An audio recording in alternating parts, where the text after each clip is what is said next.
Welcome back to the channel. Get comfortable, grab something to drink, and tell me in the comments what city or country you're listening from, because tonight's story begins with a simple excuse and ends with a marriage ripped apart by lies. My name is Caleb Mercer, and for 8 straight months, my wife Vanessa gave me the exact same answer every time I tried to be close to her. She would sigh, look exhausted, and say, "I'm sorry, I just have no libido right now. It's not you. I think it's stress or hormones, or maybe I'm just mentally drained." First, I believed her. That is what a husband is supposed to do, right? You trust your wife. You give her space. You try not to make her feel pressured. I told myself marriage has seasons, that people go through rough patches, that intimacy can fade for a while and come back if you handle it with patience. So I backed off. I stopped asking as often. I tried to be supportive. I became gentler, more careful, more understanding. But after 8 months, it stopped feeling like a phase and started feeling like a pattern. The first thing I noticed was her phone. It was always in her hand, always lighting up, always making her smile at messages she never explained. The second I walked into the room, she would tilt the screen away or close whatever she was reading. Then I noticed the changes in her appearance.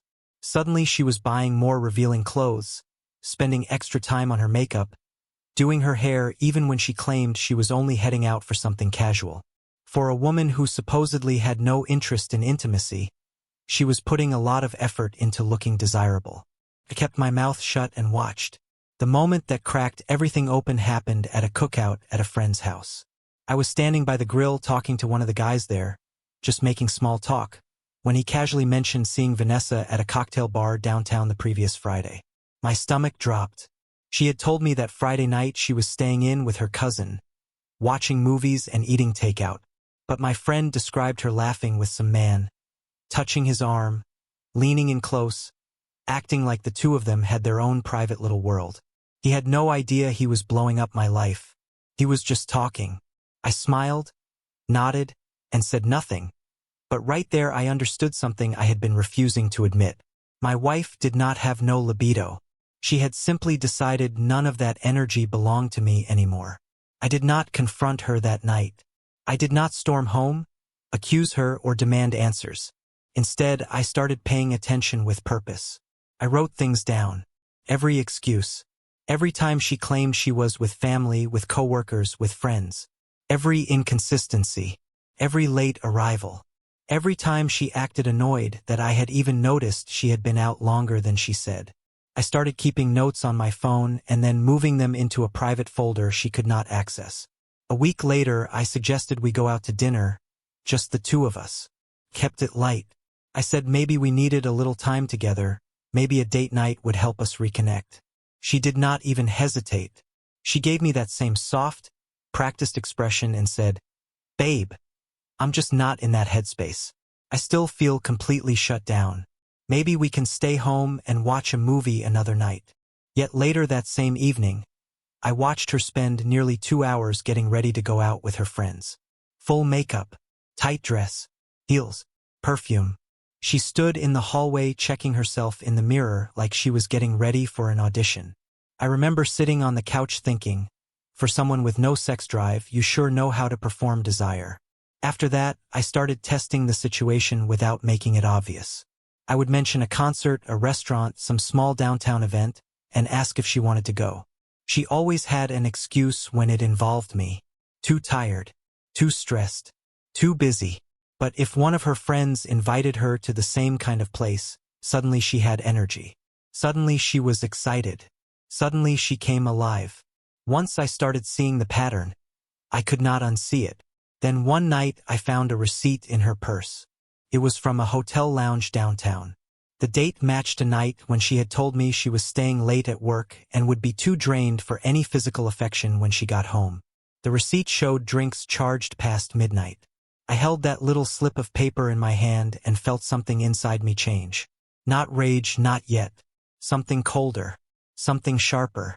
That night, while she slept beside me, I made my decision. If she wanted to play a double game, I would stop being the confused husband trying to understand and start being the man who gets the truth. The following Monday morning, I made 3 calls. The first was to a private investigator. The second was to a divorce attorney. The third was to my bank. Finding the investigator was easier than I expected. I read reviews, checked credentials, and met with a man named Russell who specialized in infidelity cases. He listened to my story without any dramatic reaction. He just nodded and told me that people usually think they are far more clever than they really are. He said if my wife was already lying about where she went and why she kept rejecting me, then there was probably a whole routine behind it. I hired him on the spot. His job was simple. Follow her, document everything, and give me facts instead of suspicion. The meeting with the attorney was even more useful. She walked me through exactly what mattered, what kind of proof had value, what I needed to protect, and how important it was not to act emotionally. She told me to document everything, secure copies of all financial records, and make sure I understood what was separate property and what was marital. That same week, I opened a separate account at a different bank and started moving my direct deposit there. Not in one giant dramatic transfer, but gradually, carefully, in a way that would not set off alarms. I was not trying to do anything illegal. I was trying to stop being naive. I also copied tax returns, insurance policies, retirement statements, property documents, and every important financial paper I could find. I stored them all in a safe deposit box Vanessa knew nothing about. If this exploded, I was not going to stand there unprepared. 3 days later, the investigator called me. He got straight to the point. "Your wife is not spending Friday nights with her cousin," he said. "She's been to multiple bars this week, and she's meeting the same man every time. They are not behaving like friends." Then he sent the photos. I sat in my car outside my office and stared at them one by one. There was Vanessa pressed close to another man in a dark booth, smiling in a way I had not seen in months. In one photo, his hand rested high on her leg. In another, she leaned into his ear, whispering something that made him grin. But Russell was not finished.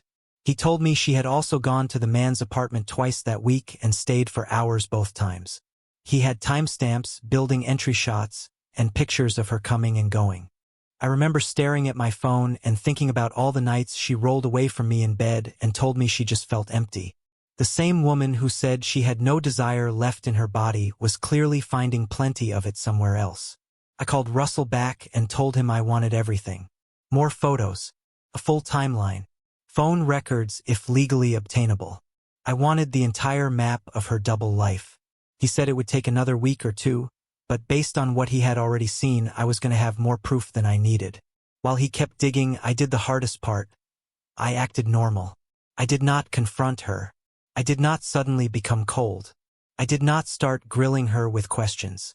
When she said she was going out with friends, I smiled and told her to have fun.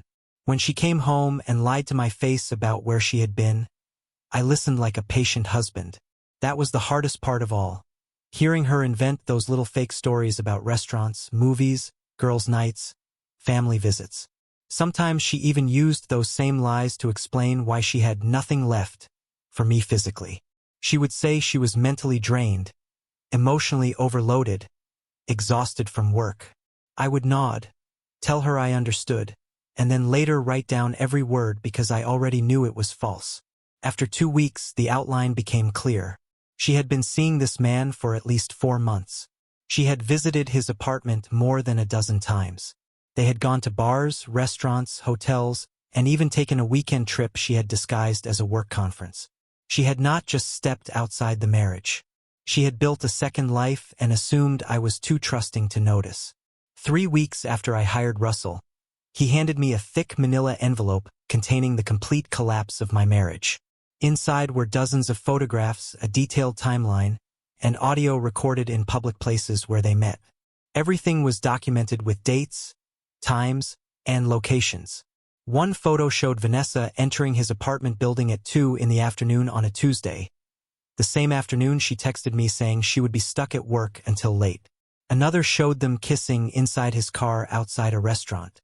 Another showed them checking into a hotel together on a weekend she had claimed to be out of town for a professional seminar. But the worst thing in that envelope was not the pictures. It was the audio. Russell had positioned himself near them in a coffee shop and captured part of their conversation. I put on headphones and listened to my wife laugh about me. Laugh. She told that man I was so easy to fool. She said all she had to do was tell me she had no libido and I accepted it without question. She called it pathetic how understanding I was.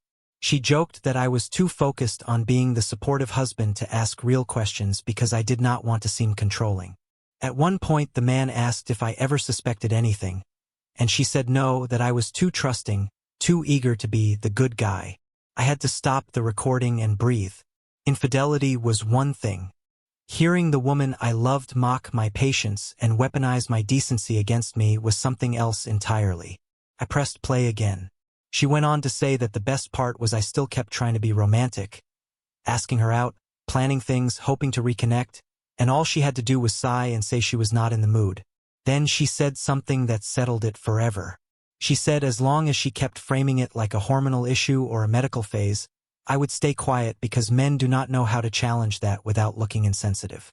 That was when the last bit of sympathy I had left died. This was not confusion. This was not a rough patch. This was calculated deception. Over 4 months, while making me feel like I was unreasonable for wanting intimacy with my own wife, she had been meeting another man 3 times a week on average. Sometimes at his place. Sometimes in hotels. Sometimes on trips she disguised as family visits or work obligations. She was not only cheating. She was systematically shaping a false reality where I was the clueless provider and she was free to do whatever she wanted. I spread all the photos across my desk that night and studied them carefully. In every image she looked vibrant, interested, alive. There was no sign of a woman struggling with some mysterious absence of desire. She had just redirected it away from her marriage and toward someone else, then manipulated me into doubting myself for noticing. My attorney had warned me not to act in anger when the proof came in. She told me to process it, lock it away, and move strategically. So that is exactly what I did. I put everything back in the envelope, stored it in the safe deposit box, went home and acted normal. When Vanessa asked how my day had been, I told her it was fine. When she said she was going out with her cousin that weekend, I smiled and told her to enjoy herself. But inside, I was preparing for the moment when the whole performance would end. I waited until Friday night. She had just come home from another girls' night and was following the same tired routine, tossing her purse down, kicking off her shoes, and talking about how exhausted she was. I told her I wanted to talk for a minute. We sat in the living room. I opened with something harmless. I said I had been thinking about us and about the issues she had been having. Her face softened immediately. I think she expected another conversation where I offered compassion and concern. She probably thought I was about to suggest couples counseling or a doctor's appointment. Instead, I pulled out a folder. I told her I had done some research and discovered something interesting. Women with absolutely no desire usually do not spend multiple nights a week in bars downtown with the same man. The blood drained from her face so fast it was almost shocking. Before she could speak, I set the first photo on the coffee table between us. It showed her at a restaurant, his hand covering hers across the table. I calmly reminded her that this was taken on the same Tuesday. She told me she was working late and was too tired for any physical closeness. She stared at the picture and whispered, "I can explain." I told her not to insult me by trying. Then I placed another photo down, the one of them kissing in the car. I reminded her that on that night she had said she was having dinner with her cousin. Then another photo. Then another. I laid them out slowly, each one tied to a lie she had told me. I watched panic rise in her face with every image. Finally, she asked where I got them. I told her I hired a private investigator 3 weeks earlier. Then I took out my phone and played the coffee shop recording. Her own voice filled the room, mocking me for believing her, laughing at how easy it was to manipulate me with that no libido story, describing me as some pathetic, trusting husband too soft to catch on. By the time the clip ended, she looked sick. She asked if I had recorded her. I told her no. She had recorded herself by choosing to have private conversations in public. I leaned back and let the silence do its work. She knew then that I knew everything. Every lie, every excuse, every time she had made me feel unwanted and foolish while living another life behind my back. She asked how long I had known. I told her long enough to hire a lawyer, separate finances, and build a record of her deception. Then she cried. But those were not tears that moved me. They were not the tears of a person overwhelmed by guilt. They were the tears of someone caught with nowhere left to hide. She tried the standard lines. It's not what you think. It didn't mean anything.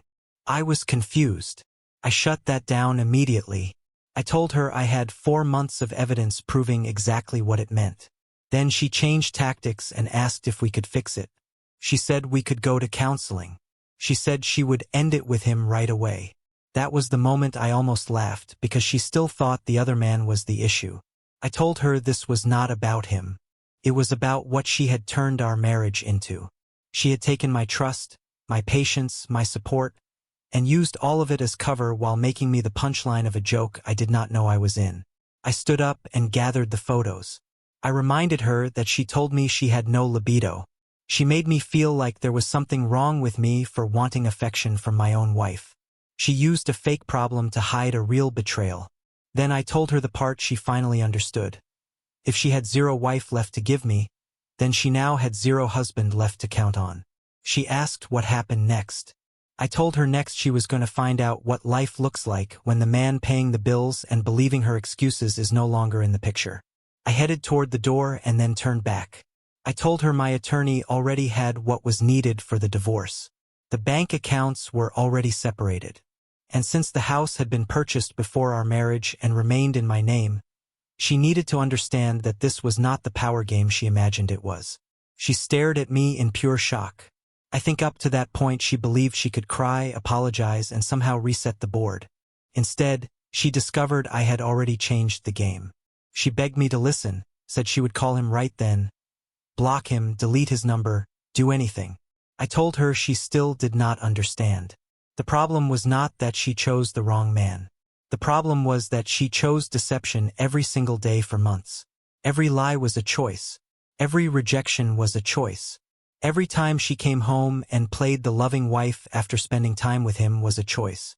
Then I showed her the banking app on my phone. I told her my money was already in my new account and that the joint account held enough to cover roughly 1 month of her usual expenses. Her eyes widened and she accused me of being cruel. She said I could not do that she needed access to our money. I looked at her and asked why I should continue financing a life I was clearly not included in. She called me dramatic. She said people make mistakes in marriage all the time. I told her forgetting milk is a mistake. Double booking dinner is a mistake. Constructing a second life with another man while feeding your husband medical excuses is not a mistake. It is a strategy. I walked to the window and told her the saddest part of all was that honesty could have led us somewhere. If she had simply admitted she was unhappy, we could have tried to fix things or ended them like adults. But instead, she chose to make me question my worth while she entertained herself somewhere else. She went quiet after that. Then she asked how long I had been planning everything. I told her the answer was simple. From the moment I realized she was lying. That is the difference between us. When I discovered a problem, I addressed it. When she became unhappy, she outsourced the marriage and kept me around for convenience. Right then her phone buzzed. She glanced at it and turned it face down, but I had already seen enough to know who it was. I told her to let me guess. Her boyfriend was wondering why she had gone silent. She did not answer. She did not need to. Then I laid out what would happen next. Divorce papers would be filed Monday morning. She could keep the things that were clearly hers, but this fantasy of maintaining a husband for security and a boyfriend for excitement was over. She asked where she was supposed to go. I told her I had heard her boyfriend had an apartment, and maybe now was a good time to find out whether he was interested in supporting the lifestyle he had been enjoying. Her face changed again, and that told me something important. She admitted they had never talked seriously about a future. It had just been fun. I told her congratulations because now it was serious whether she liked it or not. You do not get to keep a husband as your safety net while spending your desire, your affection, and your honesty on someone else. I packed a bag that night and stayed in a hotel. As I walked upstairs, she followed me, crying and pleading, saying she loved me. I stopped halfway up the stairs and told her the truth. She loved the stability I provided. She loved the bills being paid. She loved having a dependable man at home while she played pretend somewhere else. But if she had truly loved me, she would never have spent months making me feel inadequate while giving another man everything she claimed she no longer had. Monday morning, I was at my attorney's office at 9. The papers were filed at 10. By noon, she had been served at work. She called me 17 times that day. I did not answer once. Over the following weeks, the image she tried to present cracked completely. The crying, apologetic version of Vanessa vanished and was replaced by someone entitled and furious. She hired her own lawyer. She tried to argue for half of everything, including the house she had never contributed to. But documented adultery, financial dependence, and months of proven deception did her no favors. At one point, she even tried to seek temporary support, and that request died quickly once the evidence was reviewed, including the recording where she mocked me for being supportive. Meanwhile, her relationship with the other man collapsed almost immediately. Apparently, he had loved the thrill of sneaking around with a married woman, but the second she became single, emotional, and inconvenient, he disappeared. She tried reaching out through mutual friends. She wanted another chance. She wanted people to tell me she had learned her lesson. I made sure the truth was known, not because I needed revenge, but because I refused to protect the reputation of someone who had manipulated me so casually.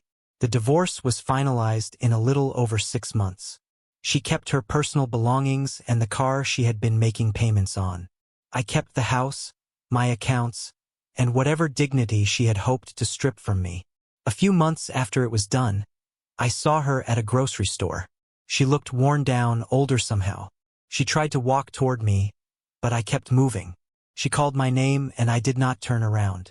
Later I heard from mutual acquaintances that she was struggling financially and had moved back in with her parents. The woman who thought she could live 2 lives at once had finally run into reality. As for me, life got quieter in the best possible way. I had forgotten what peace felt like. I had forgotten how much damage daily lies can do to a person. Living with someone who deceives you little by little changes the way you see yourself. It makes you question your instincts, lower your standards, and tolerate treatment you should never accept. About half a year after the divorce, I met someone else. Her name was Leah, and the difference was impossible to ignore. When she said she was tired, she was actually tired. When she said she was out with friends, she was out with friends. When she said she cared about me, her actions matched her words. Being with an honest person made me realize just how much damage my ex-wife had done. Not only through the affair, but through the endless manipulation wrapped in fake vulnerability. People have asked me whether I regret the way I handled it. They ask if I was too cold, too strategic, too harsh. My answer never changes. I gave that marriage 8 months of patience, compassion, and trust while she lied to my face and laughed behind my back. She had every chance to tell the truth, every chance to leave honestly, every chance to treat me with basic respect. Instead, she chose deception, cruelty, and convenience. She chose to make me feel unwanted while giving someone else everything she said she no longer possessed. She chose to turn our marriage into a private joke where I was the only one not laughing. So when my wife claimed she had 0 libido, I eventually gave her exactly what fit the life she was already living. 0 husband to worry about.